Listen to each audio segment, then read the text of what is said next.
Hello, today we are going to study agriculture of class 10 NCERT CBSE.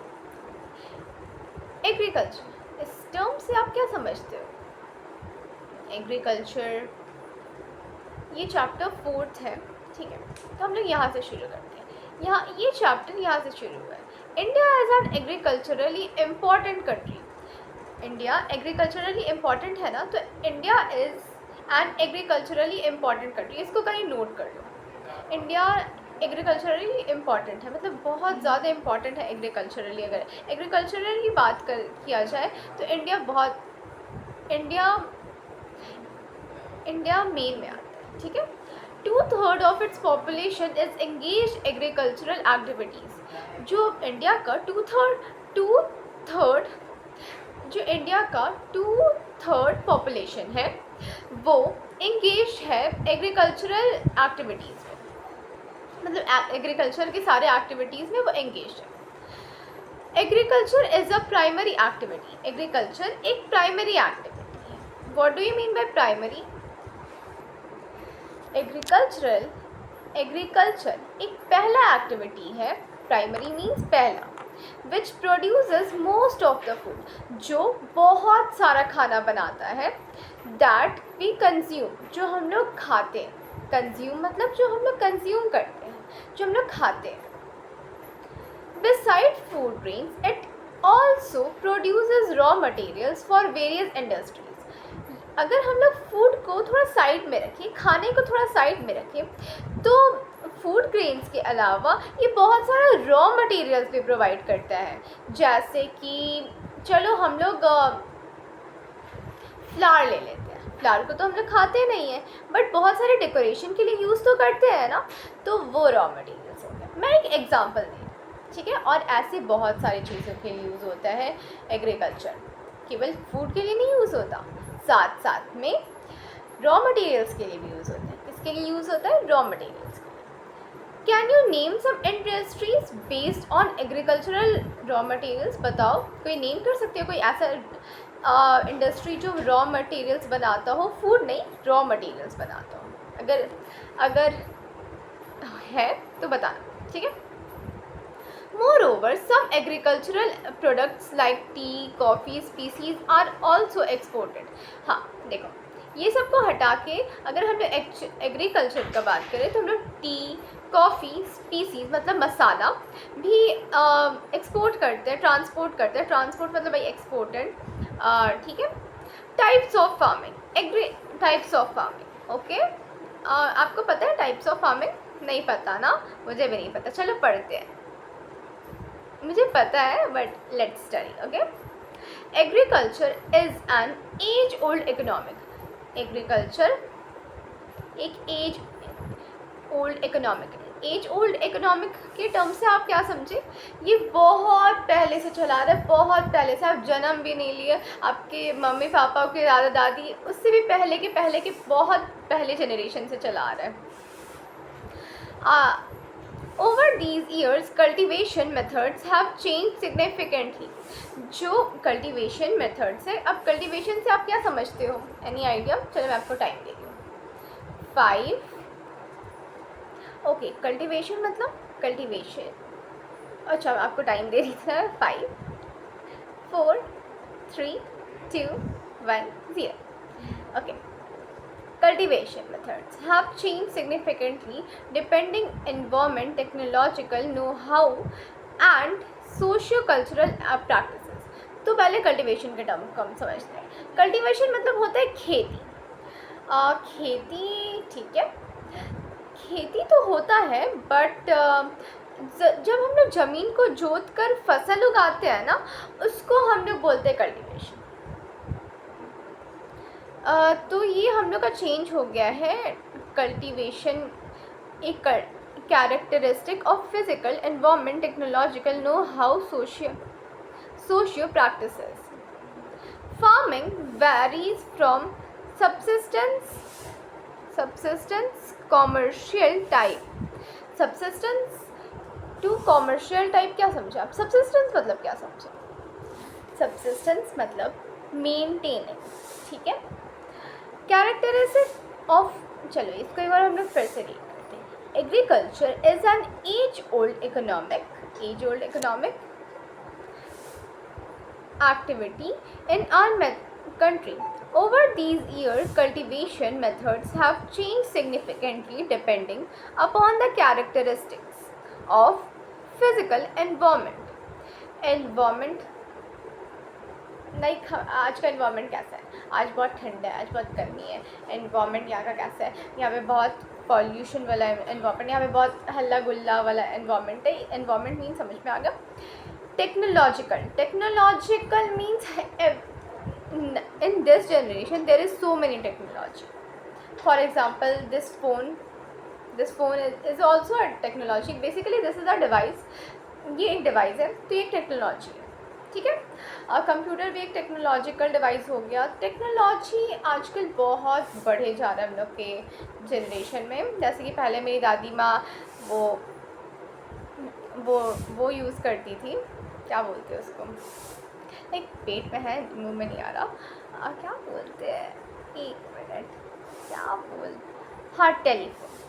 तो पहले दादी माँ टेलीफोन यूज़ करती थी, फिर वो छोटू सा फ़ोन आया, लाइक मैं तो उससे बहुत खेली हुई थी, तो छोटे छोटे गेम्स आता था।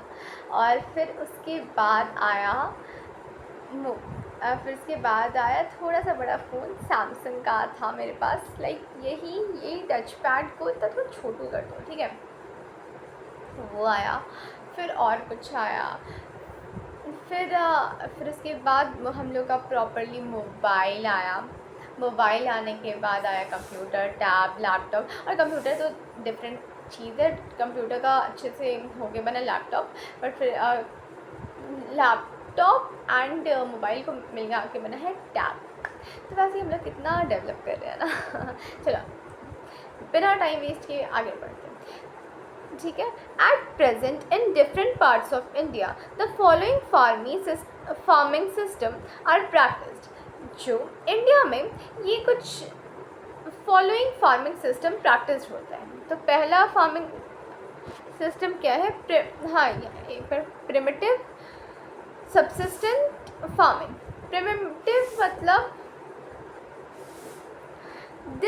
this type of farming is still practiced in few pockets। एक मिनट देखो, तो इंडिया में ये कुछ फार्मिंग प्रैक्टिस होता है। इंटेंसिव सब्सिस्टेंस, प्रिमिटिंग और shifting cultivation, commercial farming, plantation farming and mixed farming. तो ये सारा, तो ये कितना हुआ, 1 2 3 4 5, तो ये 5 टाइप्स ऑफ फार्मिंग प्रैक्टिस होता है। मैं एक बार फिर से रिपीट कर रही हूँ, ये नोट कर लेना, okay. Intensive subsistence farming, subsistence मतलब मैं क्या बताई थी, मेंटेनिंग, ओके। प्रिमिटिव कल्टीवेशन क्या बताई थी, खेती। कॉमर्शियल फार्मिंग मैं भी एक्सप्लेन करूँगी, ये सारे फार्मिंग के बारे में, वाले लिख लो। और plantation farming and also mixed farming. Primitive subsistence farming. This type of farming is still practiced in few pockets of India. हाँ, ये जो primitive farming है वो कुछ parts of India में ये practiced होता है, pockets of India. Primitive subsistence agriculture is practiced on small patches of land with help of primitive tools like hoe. Primitive subsistence agriculture is practiced on small patches. जो primitive subsistence है ना, वो हम लोग का small patches, मतलब छोटे छोटे के खेतों में ये फार्मिंग होता है। मतलब जैसे कि देखो, एक बड़ा सा खेत, एक पापा ने, चलो एक व्यक्ति ने एक बड़ा सा खेत खरीदा, फिर उसका 2 बेटा हुआ, उसको वो 50-50 में डिवाइड कर दिया, फिर एक 50 में उसका भी 2 बेटा हुआ, वो भी 50 में डिवाइड कर दिया। ऐसे ऐसे खेत छोटा होते गया, ओके। तो वो एक छोटा खेत में वो प्रैक्टिस किया जाता है primitive farming. Land with the help of primitive tools. अब प्रिमिटिव फार्मिंग है तो इसका कुछ टूल्स भी होगा ना, तो प्रिमिटिव टूल्स को हम लोग क्या बोलते हैं, हो, HOE लिखो, प्रिमिटिव टूल्स, हो, डाउ, DAO, डाउ, digging sticks, DIGGING, digging sticks, and family or community labour, ठीक है। This type of farming depends upon monsoon natural, ये इस टाइप का फार्मिंग किस में डिपेंड्स होता है, depends upon monsoon, natural fertility of the soil, suitability of other environmental conditions to the crops grown, ठीक है। तो ये किस पे डिपेंड करता है, मानसून पे डिपेंड करता है, natural fertility of the soil से कि उसका फर्टिलिटी कैसा है, सॉइल का अगर अच्छा है तभी वो ग्रो होगा। ऑब्वियसली हर एक सॉइल का फर्टिलिटी तो अच्छा होना होगा ना। Suitability of other environmental condition to the crops grown, suitability वो सूट कर रहा है उसको, जैसे कि मान लो फॉर एग्ज़ाम्पल मुझे बनाना सूट नहीं करता, बिकॉज अगर मैं उसको खाती हूँ तो मुझे वॉमिटिंग लाइक एलर्जी होता है। तो ये सुटेबिलिटी पे इसका कुछ सुटेबिलिटी होगा of other environment condition to the crops grow, ठीक है। It is a slash and burn agriculture, farmer clear a patch of land, produce cereals and other food crops, ये सीरियल्स बनाता है और अदर, ये प्रिमिटिव फार्मिंग में कौन कौन सा क्रॉप्स उगाते हैं हम लोग, एक हम लोग प्रोड्यूस करते हैं cereal and other food crops to sustain their family. अच्छा देखो ये जो हम लोग क्रॉप्स को उगाते हैं ना, ये सबके लिए, जैसे देखो बहुत सारे क्रॉप्स होता है बिज़नेस के लिए होता है, बट ये बिज़नेस के लिए नहीं होता, ये फैमिली के लिए होता है। इन लोग खुद उगाते हैं, खुद पका के खा लेता है, ये मतलब खुद के लिए करता है, ओके। मतलब लाइक बड़े से पैमाने पे नहीं करता है कि इसको बेचता है पैसा लाता है, ये बस अपने उगाता है, खुद खाता है। समझ में आया, गॉट माई पॉइंट? हाँ ठीक है। sustain their family when the soil fertility decreases, जब सॉइल का फर्टिलिटी मतलब सॉइल का फर्टिलाइजर सुने हो ना, तो जब सॉइल का फर्टिलिटी डिक्रीज हो जाता है, the farmer shift and clear a fresh patch, जो फार्मर होता है वो शिफ्ट हो जाता है और जो वो पैच ऑफ एरिया है ना उसको वो क्लियर कर देता है ऑफ लैंड फॉर कल्टीवेशन, उसको खेती की, ठीक है। This type of shifting allows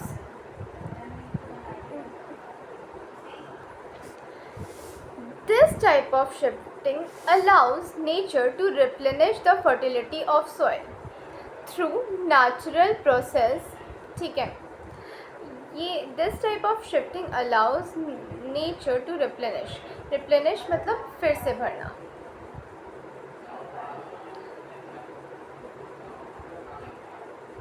कुछ नहीं।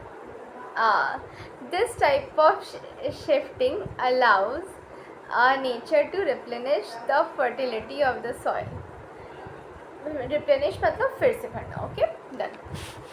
मैं पता क्या सोच रही थी, फिर से भरना लाइक मेरा पिगी बैंक में ना लाइक कुछ 15 रुपीज़ पड़ा हुआ है और मैंने सारा पैसे खर्च कर दिया, तो लाइक क्या सोच रही थी फिर से भरना, अगर व्यूज़ थोड़ा ज़्यादा मिल जाता तो फिर से भर जाता, चलो ठीक है। Through natural process land productivity, natural process के कारण फर्टिलिटी ऑफ सॉइल, हम लोग इसको आर्टिफिशियल प्रोसेस से हम लोग इसका फर्टिलिटी वापस नहीं लाते हैं, रिप्लेनिश नहीं करते हम लोग को आर्टिफिशियल तरीके से, हम लोग इसको नेचुरल प्रोसेस के कारण इसका नेचुरल फर्टिलिटी लाते हैं। Land productivity in this type of agriculture, एक minute, land productivity in this type of land productivity, चलो हम लैंड प्रोडक्टिविटी के बारे में पढ़ेंगे, ठीक है। In this type of agriculture is low as farmer, ये in this type of agriculture is low as farmer does not use fertilizer। अच्छा इसमें जो फार्मर है वो फर्टिलाइज़र यूज़ नहीं करता है, ठीक है, क्योंकि बहुत छोटे पैमाने में है तो क्या ही फर्टिलाइज़र यूज़ करेगा। अदर मॉडर्न इनपुट्स और द अदर जो मॉडर्न इनपुट्स कुछ कुछ निकला है वो भी यूज़ नहीं करते हैं फार्मेसिस में. Okay, it is known by different names in different parts of the country. ये हम लोग डिफरेंट नेम्स से डिफरेंट कंट्री का जो पार्ट है ना, डिफरेंट कंट्रीज़ का पार्ट है ना, जैसे एक कंट्री है उसका डिफरेंट पार्ट्स है, तो डिफरेंट कंट्रीज़ के पार्ट में कुछ अलग अलग नाम से इसको बोला जाता है. ठीक है. Can you name such types of farming?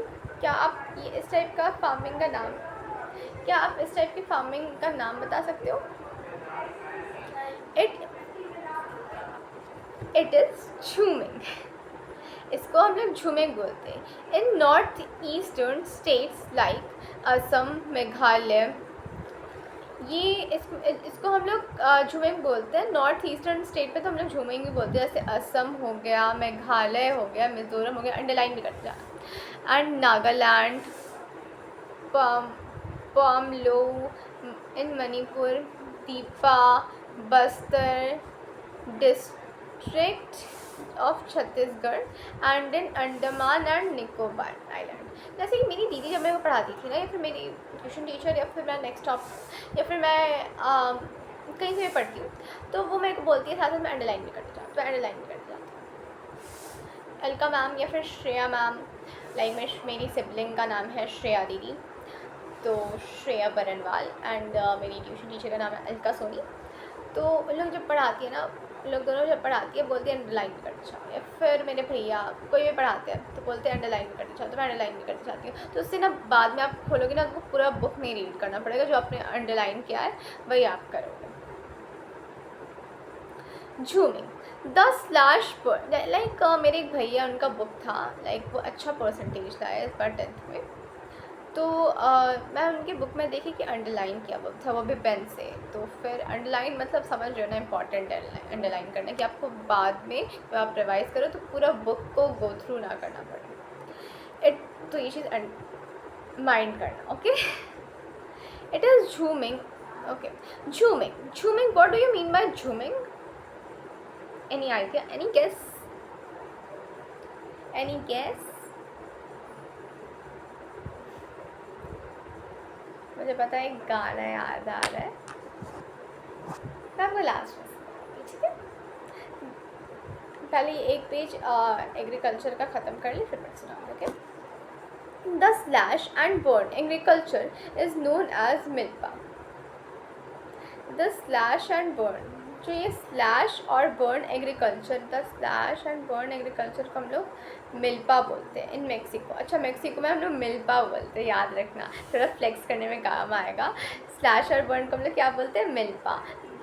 कहाँ पे यूज़ करते हैं? मेक्सिको में. तो फिर थोड़ा फ्लेक्स करना है यार, मिल्पा. तो बोला कि स्लैश और बर्न बोलते हैं ये हम लोग मेक्सिको में. एंड सेंट्रल अमेरिका में हम लोग बोलते हैं कॉनुको. And Venezuela roca in Brazil, masole in central Africa, ladang in Indonesia, ray in Vietnam. In India, this primitive form of cultivation is bewar. अच्छा, जो हम लोग प्रिमिटिव ऑफ कल्टिवेशन को पता है क्या बोलते हैं इंडिया में? बेवार बोलते हैं, बेवार. और दाहिया इन मध्य प्रदेश में हम लोग बेवार और दाहिया बोलते हैं इन मध्य प्रदेश. और पोडू और पेंडा को बोलते हैं आंध्र प्रदेश में. पामा दाबी बोलते हैं कोमान में. ब्रिंगा बोलते हैं उड़ीसा में. कुमारी इन वेस्ट घाट्स. वार्रे और वॉल्ट्रे बोलते हैं साउथ ईस्टर्न में. Oh my god, their languages.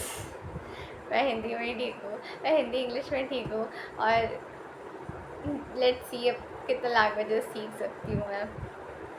South eastern Rajasthan, वार्रे और वॉल्ट्रे बोलते हैं हम लोग साउथ ईस्टर्न राजस्थान में. खिल बोलते हैं हम लोग हिमालय बेल्ट में. कुरवा हम लोग बोलते हैं, देखो झारखंड, मैं झारखंड की हूँ, तो हम लोग झारखंड में कुरवा बोलते हैं, तो मैं झूमिंग नहीं बोलूँगी, मैं कुरवा बोलूँगी। और आप जो स्टेट्स में हो तो वहाँ का लिखना आप, जैसे मैंने यहाँ पे लिखा है कुरवा बड़ा सा, झूमिंग का मतलब, आप लोग भी लिख लेना।